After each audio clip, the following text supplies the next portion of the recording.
Clemson hosts Georgia Tech on Saturday at 12 o'clock. It'll be on ABC. And it's a renewal of a rivalry game they played last year in the season opener in Atlanta. So they'll go up to Clemson and they'll renew the rivalry. What's interesting about this one, there's a lot of history between Clemson and Georgia Tech. Georgia Tech actually leads the all-time series, but Clemson's won every year since 2014. But this goes all the way back. The Clemson $2 bill tradition stems from a Georgia Tech game. But they won't play in 2024 as the new scheduling model drops so Clemson has 3 rivals, even apart from divisions now. They play NC State, Georgia Tech, and Florida State every year. Well, that only lasted a year. With the addition of SMU, Cal, and Stanford, Clemson will only have 1 rival, and it's going to be the toughest opposing program in the conference is Florida State. So Clemson will not play Georgia Tech in 2024, and then they go to Atlanta in 2025. So this is Georgia Tech won't return to Death Valley for a while. But this is one where Clemson needs to keep the momentum. They're just hoping for an 8-4 season at this point, and they still have UNC and South Carolina after this. So this is a big one just to kind of keep their heads above water and build on that momentum from last week. Interestingly, Vegas is pretty positive about Clemson, giving them a 14.5-point spread with the over-under at 55.5. That's an implied score of 35-21. So a 2-touchdown win and kind of a higher scoring game is what Vegas is expecting. Let me tell you what I'm expecting, and more so first, let's start with what I'm looking for. I'm really interested to see what they do with the running backs. Shipley should be back. And he's been getting, before he got hurt against NC State, he wasn't getting a slight majority of the carries. He was getting a big majority. So through the 7 games prior to the NC State game when he got hurt, because he obviously got fewer carries in that game because he left with an injury. Mafah, who's only averaging 4.6 yards per carry, was averaging 15 carries per game. Whereas Mafah, who's averaging 5.7 yards per carry, was only averaging 8 carries per game. A couple things stand out. One, that's only 23 carries to your 2 bell cow running backs total per game. Mafah got 36 against Notre Dame, and it worked. He averaged over 5 yards per game. So, run the ball more with your running backs. Find a way to do it. They're your 2 best playmakers on offense, especially with Antonio Williams out. Really, some of your only big-time playmakers got. So you got to get on the ball more. But that kind of split with basically almost double, a 2-1 in Shipley's favor, just doesn't make a whole lot of sense given what we've seen in terms of who's the better pure runner. I think it's Mafah. I had a very friendly Twitter exchange or X exchange with Eric McLean, and I don't know if he's changed his opinion now, but he was saying Shipley's Clemson's best player. I think Mafah is Clemson's best offensive player, period. He was the highest graded on PFF last year and now this year. And you just look at playmakers on offense or even linemen too. I think Shipley's the best guy Clemson's got, and Clemson's got to get him the ball. Now, what I'd love to see and what I thought we would see more of, they had talked about finding ways to get Shipley the ball kind of more creatively. We've seen that some of the 2-back sets where they fake a handoff and then zip a pass behind the line of scrimmage to a running back. We've seen some of that, but I like to see Shipley more use as, receiver, a scat back. I think he's really got some strengths there. I don't think that, he's just not a good player. I think he's a good player, but in terms of a pure runner, especially behind an offensive line, they played better last week, but generally has struggled. I think Mafah gives you the advantage. So I'd love to see something like, a 20-15 split in favor of Mafah, or if they're not going to run it that much, maybe like a 17-13 split in favor of Mafah. But get Shipley the ball, through, swing passes and things like that. Or even, I thought he looked great. I think it was against Florida State, running routes kind of over the middle from the backfield, but cutting over the middle. I think that's another great way to use him. Another thing I'm looking for is Cade Klubnik. Will he show progress? Dustin Black for Clemson Sports Media did a great overview or like film review on YouTube where he showed how Klubnik isn't necessarily making great pre-snap or really even post-snap reads and sometimes misses an open receiver. He only had 109 yards passing against Notre Dame, which kind of gets lost because, they won. They beat Notre Dame, so you don't worry too much about that. But we've got to see him grow as a player, not just for the rest of this year, but he's got to grow and get better for next year, where obviously the aspirations are a lot higher than 8-4 or 9-4 after a bowl win. So those are two things I'm really looking for. But in terms of breaking this game down and how it's going to go, a couple things to look at. But first, if you haven't already, please subscribe to this channel.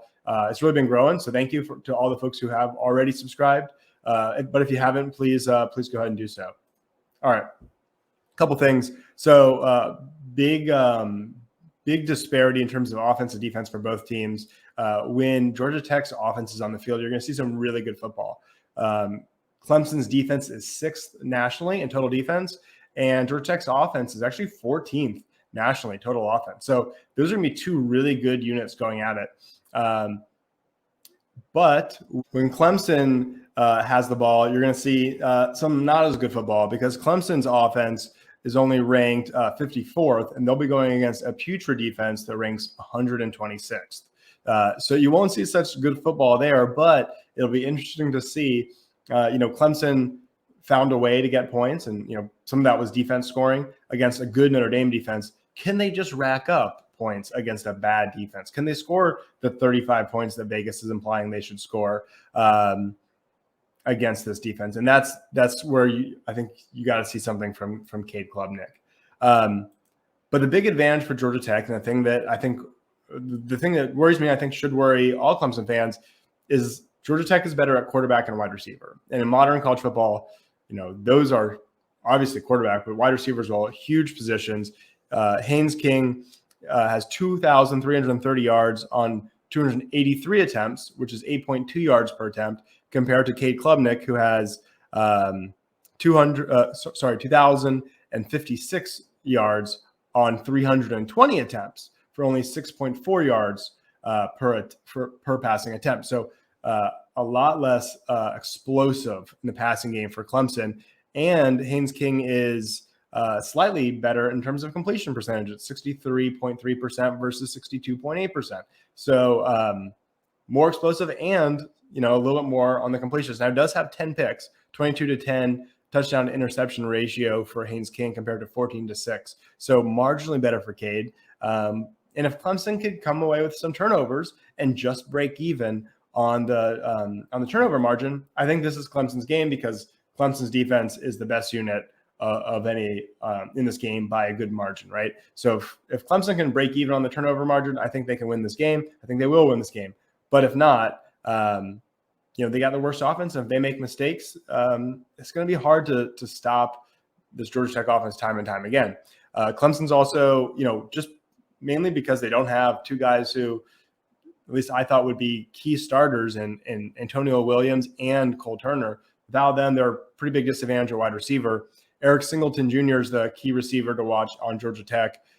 He's their Z receiver. So he is not the slot, but he's not on the boundary. He's kind of in the old Sammy Watkins role off the line of scrimmage, but on the outside. He has 552 receiving yards, which would be the most on Clemson. He has 6 touchdown catches, which would also be the most on Clemson. And he's averaging 16.7 yards per catch, which would also be the most on Clemson. Bo Collins leads Clemson with 445 yards and 13.5 yards per catch. And Tyler Brown leads with 3 touchdowns. So that's the matchup to watch, or not the matchup to watch, but the player to watch.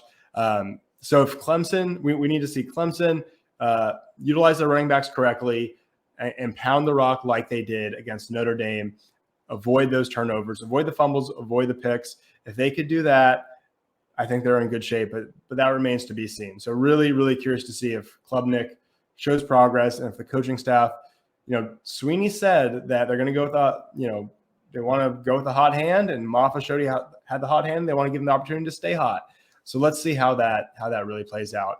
But I think I'll pick Clemson to win. I don't know if they'll score 35. I'm thinking more like 28-21. But I do think this is a Clemson win, and I plan to pick Clemson to win in our TigerNet Challenge, which I think my lead is getting very narrow now. So need Clemson to come through there for me.